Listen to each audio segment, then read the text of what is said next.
नमस्कार, मी अविनाश गोपनारायण, शासकीय अध्यापक महाविद्यालय अकोला येथील B.Ed प्रथम वर्षीय विद्यार्थी. तर आज आपण इतिहास हा विषय अभ्यासणार आहोत. विषय इतिहास.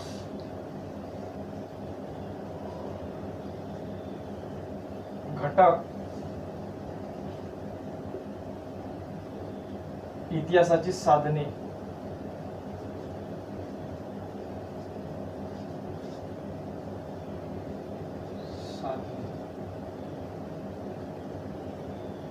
त्यातला उपघटक आहे आपला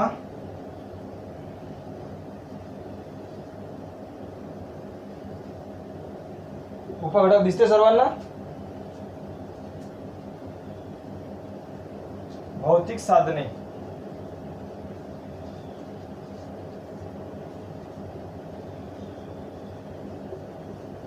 आज आपण पाहणार आहोत विषय इतिहास आणि वर्ग 7वा.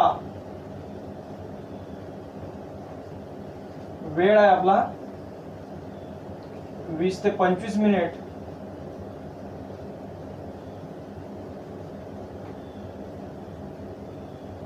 डेट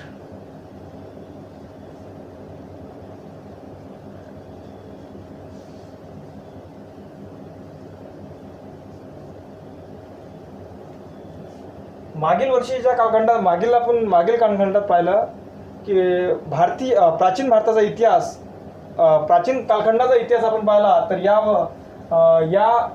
या पाठात आपण या वर्षीच्या लेसनमध्ये आपण पाहणार आहोत मध्ययुगीन कालखंडाचा अभ्यास आपण इथे या वर्षी करणार आहोत.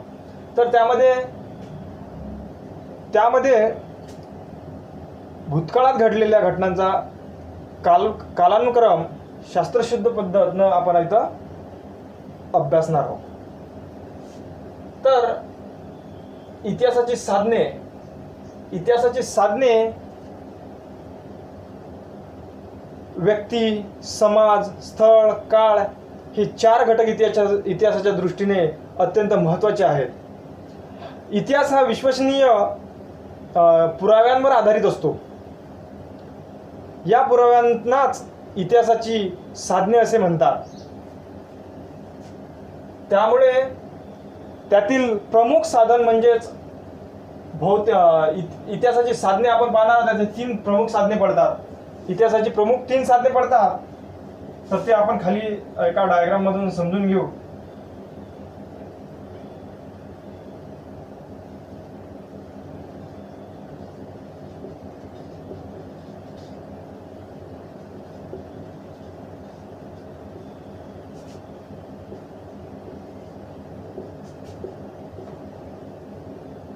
पहिलं साधन म्हणजेच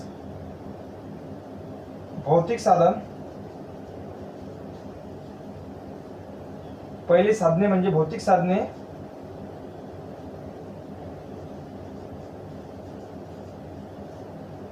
दुसरं लिखित साधने.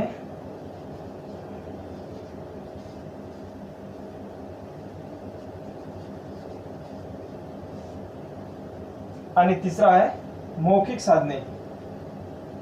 लिहून घ्या सर्व.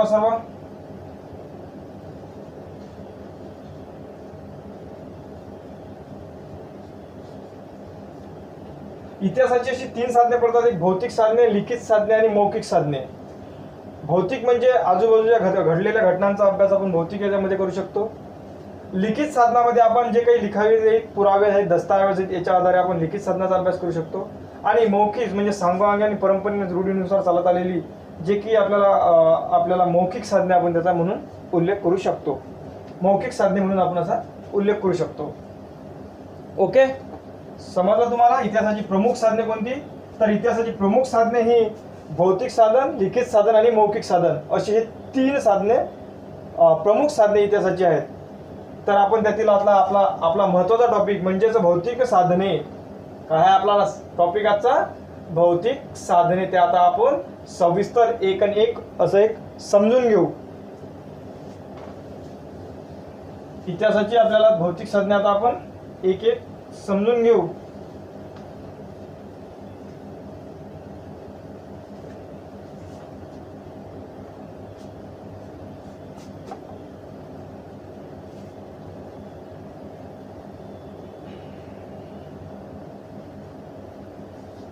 त्यातील एक म्हणजेच किल्ले.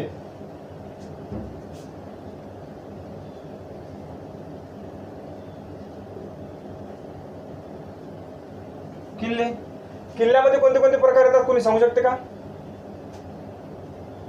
तर किल्ल्यामध्ये मी सांगतो तुम्हाला. तर किल्ल्यामध्ये गिरिदुर्ग, बर्गदुर्ग, वनदुर्ग, जलदुर्ग, भुईकोट इत्यादी किल्ल्यांचा आपण या किल्ल्यामध्ये समावेश करू शकतो. इत्यादी किल्ल्यांचे प्रकार आहेत वेगवेगळे, की बा ज्या काळात राजाने राज्य व्यवस्था चालत होती तर त्यावेळेस वेगवेगळे किल्ले आणि आक्रमक होत होती, तर त्यामुळे किल्ल्यांचा उपयोग इथं केलेला होता. तर या किल्ल्यांवरून आता जे आपल्याला राहिलेले आहेत किल्ले, तर या किल्ल्यांवरून आपल्याला भौतिक साधनाचा इतिहासासाठी आपण वापरू शकतो. त्या काळातनी त्यांची राहण्याची व्यवस्था कशी होती, त्यांची कशी राहण्याची व्यवस्था होती, राजदरबारे कसे होते, हे या किल्ल्यांच्या आधारे आपल्याला समजते. तर किल्ल्यांमध्ये आपण प्रकार पाहिलेच, गिरिदुर्ग, वनदुर्ग, बर्गदुर्ग, जलदुर्ग, भुईकोट इत्यादी किल्ले आपण पाहिले.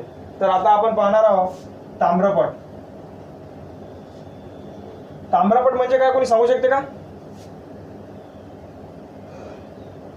ओके, ठीक आहे. तर ताम्रपट सोपी शब्द आहे. आता ताम्रपट म्हणजेच तांब्याच्या पत्र्यावर जे लिहिल्या जात होतं त्याला ताम्रपट म्हणतात. एकदम इझी. जे तांब्याच्या पत्रावर लिहिल्या जात होतं त्याला ताम्रपट म्हणतात. त्या ताम्रपटाचा उपयोग त्या काळात केला जात असे. त्याच्यातून आपल्याला त्या काळातील सामाजिक परिस्थिती, आर्थिक परिस्थिती, धार्मिक परिस्थिती याच्याविषयी आपल्याला माहिती मिळते. त्यामुळे इतिहासाच्या साधनात ताम्रपट हा पण घटक अतिशय महत्त्वाचा घटक आहे. त्याचबरोबर तिसरा घटक म्हणजे शिलालेख.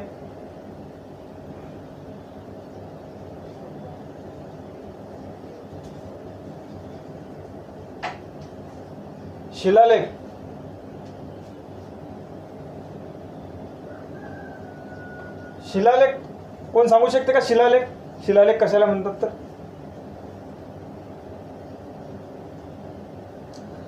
दगडावर जे कोरीव काम केले जात होते त्या काळात, दगडावर जे कोरीव काम केले जात असे त्याला शिलालेख असं आपण म्हणू शकतो. त्याचबरोबर मंदिरांवर शिल्पकाम केले जात असे, दगडांवर कोरीव काम केलं जात असे. त्यामुळे ते कोरीव काम आता सध्या पण आपण ते पाहू शकतो. त्यामुळे या शिलालेखाचा उपयोग हा सुद्धा अतिशय महत्त्वाचा आपल्याला आहे, कारण की याच्यातून सुद्धा आपल्याला इतिहासाविषयी बरीच माहिती चांगल्या प्रकारे मिळते. तर त्या काळातील शिलालेखावरून आपल्याला जी मूर्तिकला आहे त्या काळी मूर्तिकला अतिशय प्रसिद्ध असायची. मूर्तीच्या आता पण सध्या आपण असे मुखवटे पाहू शकतो की मूर्ती अशा हुबेहूब त्या काळातील आता आपल्याला तशा दिसतात, आणि त्यावरून आपल्याला सामाजिक त्यांची सांस्कृतिक माहिती आपल्याला त्याविषयी आपल्याला मिळते.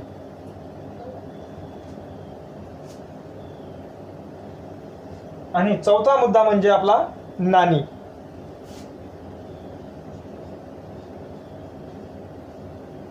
नाणी अकबराच्या काळामध्ये जर तुम्ही पाहिलं असेल तर राम व सीतेचं चित्र आपल्याला त्या काळामध्ये आपल्याला त्या नाणीवर असल्याचं आपल्याला दिसते.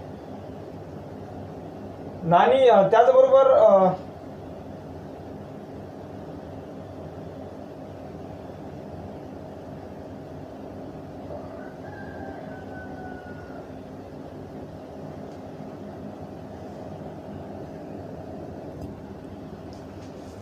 तर नाण्यावरून आपल्याला त्या काळातील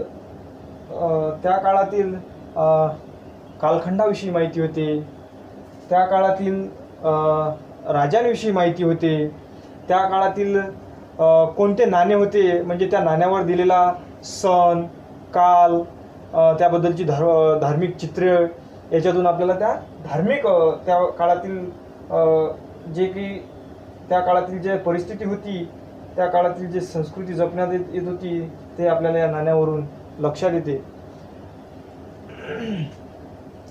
सम्राट अकबराच्या काळात रामसीतेचे चित्र हे त्याच्या नाण्यावर असल्याचे दिसते. त्याचबरोबर हैदर अलीचा जो काळ होता, हैदर अलीच्या नाण्यावर आपल्याला शिव आणि पार्वतीची प्रतिमा दिसते.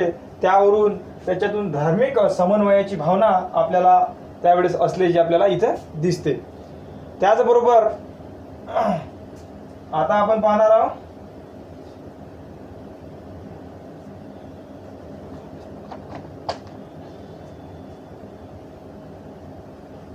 किल्ले, ताम्रपट, शिलालेख, नाणी आणि आता पाहणार आहोत स्मारके आणि इमारती.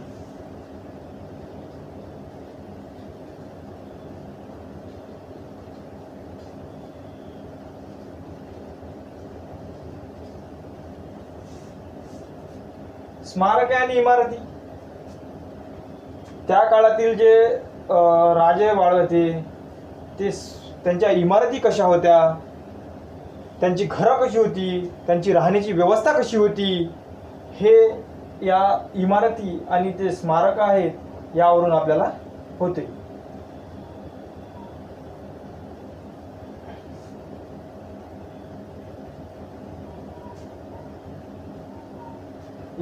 इमारतीमध्ये राजवाडे, राणी महल,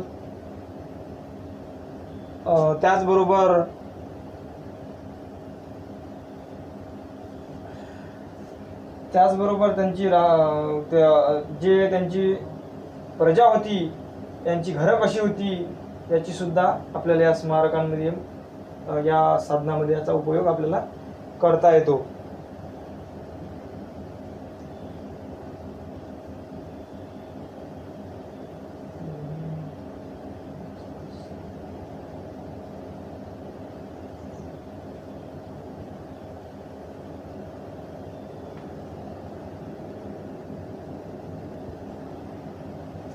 त्याचबरोबर आपण लेणी पाहू. जर कदाचित कोणी तुमच्यातील औरंगाबाद इथं गेले असाल तर तिथं चांगल्या प्रकारे वेरूळ येथे आणि अजिंठा येथे चांगल्या लेणी आहेत. त्यामध्ये आपल्याला शिल्पकलेविषयी माहिती चांगल्या प्रकारे मिळते व त्या काळातील शिल्पकला कशी चांगल्या दर्जाची होती हे आपल्याला त्या शिल्पातून आपल्याला दिसते. त्याचबरोबर वेरूळ, लेणी झालं, आणखी बऱ्याच ठिकाणी आपण या लेण्यांचा उपयोग हा लेण्यातून आपल्याला मिळतो की त्यातून बस सांस्कृतिक सामाजिक स्थिती हे सुद्धा आपल्याला त्यातनी सण काल वगैरे टाकलेले असतात. तर त्यामुळे तेथील ते पण त्या कालखंडाविषयी माहिती मिळते. त्याचबरोबर आपल्याला त्या काळातील सामाजिक परिस्थिती, सांस्कृतिक परिस्थिती, या सांस्कृतिक परिस्थितीची माहिती होते. अशा प्रकारे आपण इतिहासाची साधने, भौतिक साधने हा घटक अभ्यासला. तर आपण सर्वात आधी आपण काय पाहिलं, तर सर्वात आधी आपण इतिहासाचे प्रमुख 3 साधने पाहिली. त्यामध्ये एक पाहिले आपण भौतिक साधने, लिखित साधने आणि मौखिक साधने.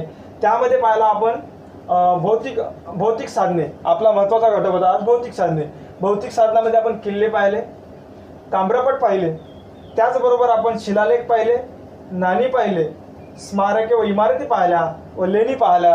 अशा उत्कृष्ट दर्जाचा आपण आता हे भौतिक साधने हे समजावून घेतले. तर त्याचबरोबर आता मी तुम्हाला काही प्रश्न विचारणार, त्याची तुम्ही आता उत्तरे द्यावे.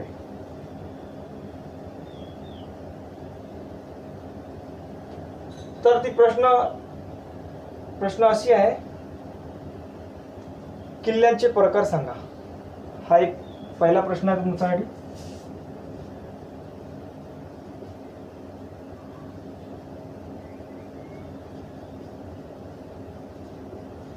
किल्ल्याचे प्रकार सांगा. दुसरा प्रश्न आहे तुमच्यासाठी, ताम्रपट म्हणजे काय?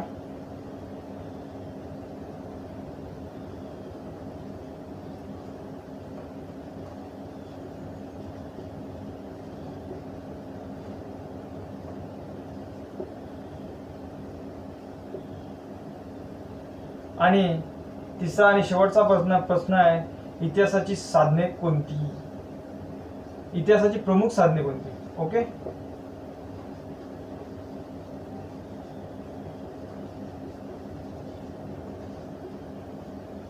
कोण कोण सांगू शकते? पहिला प्रश्न आपला इतिहास किल्ल्याचे प्रकार. तर ओके, मी सांगतो तुम्हाला माहिती आहे, मला तुम्हाला येते म्हणून गृहीत धरतो तुम्हाला की येतेच म्हणून. ओके, तर किल्ल्याच्या प्रकारामध्ये आपण सांगितलं होतं की बा गिरिदुर्ग, वनदुर्ग, बर्गदुर्ग आणि जलदुर्ग, भुईकोड इत्यादी प्रकार आपण सांगितले होते. ओके, किल्ल्यांचे प्रकार समजले कोणाला? काही प्रश्न आहेत कोणाचे? ठीक आहे. त्यानंतर सांगितलं आपण दुसरा प्रश्न आहे आपला, ताम्रपत्र म्हणजे काय? तर ताम्रपत्र म्हणजे कोण सांगू शकते? ताम्रपत्र म्हणजे काय? तर ओके, समजून घेऊ, गृहीत धरतो की तुम्हाला माहितीच आहे. ताम्रपत्र म्हणजे जे तांब्याच्या पत्रावर लिहिलं जात होतं त्याला आपण ताम्रपट म्हणतो. ओके, तर ताम्रपट म्हणजे काय हे समजलं आपल्याला. आणि इतिहासाची शेवटचा आणि लास्टचा प्रश्न होता आपला, इतिहासाची प्रमुख साधने कोणती? तर इतिहासाची प्रमुख साधने होती भौतिक साधने, लिखित साधने आणि मौखिक साधने. तर अशी ही इतिहासाची साधने आपण तिन्ही पण पाहिलेली आहेत. तर उद्यासाठी तुम्हाला होमवर्क आहे, तर उद्यासाठी तुम्हाला लिहून देतो आणि हे उतरून घ्या आणि उद्या तुम्ही हे करून या.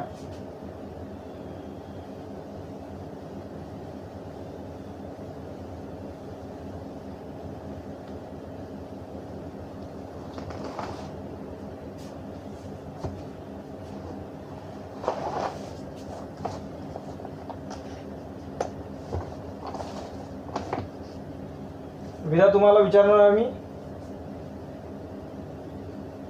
शिलालेख कशाला म्हणतात?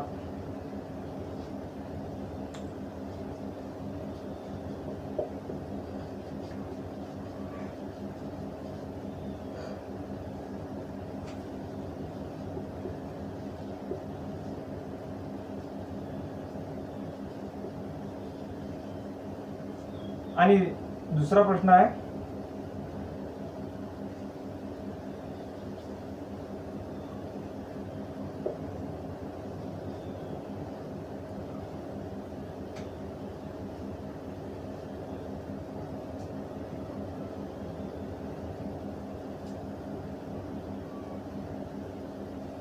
भौतिक साधन म्हणजे भौतिक साधने कोणकोणती?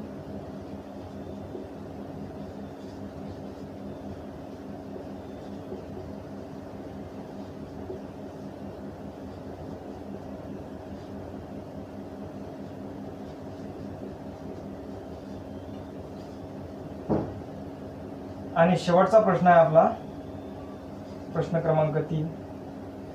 हे उद्या तुम्ही सर्व सोडून आणायचे आहेत.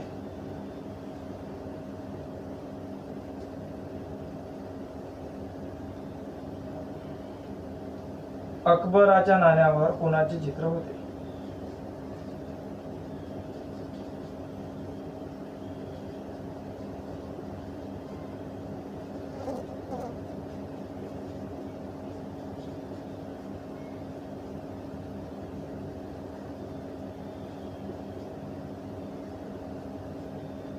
तर ओके, उद्यासाठी तुम्हाला 3 प्रश्न दिलेले आहेत. शिलालेख कशाला म्हणतात? दुसरा प्रश्न आहे आपला, भौतिक साधने कोणकोणती? लिहून घ्या बरोबर आणि उद्या आल्याला तुम्हाला विचारणार मी. आपल्या तासिकेला आपण ते विचारून घेऊ. शिलालेख कशाला म्हणतात? भौतिक साधने कोणकोणती? व अकबराच्या नाण्यावर कोणाचे चित्र होते? असे 3 प्रश्न आहेत उद्यासाठी.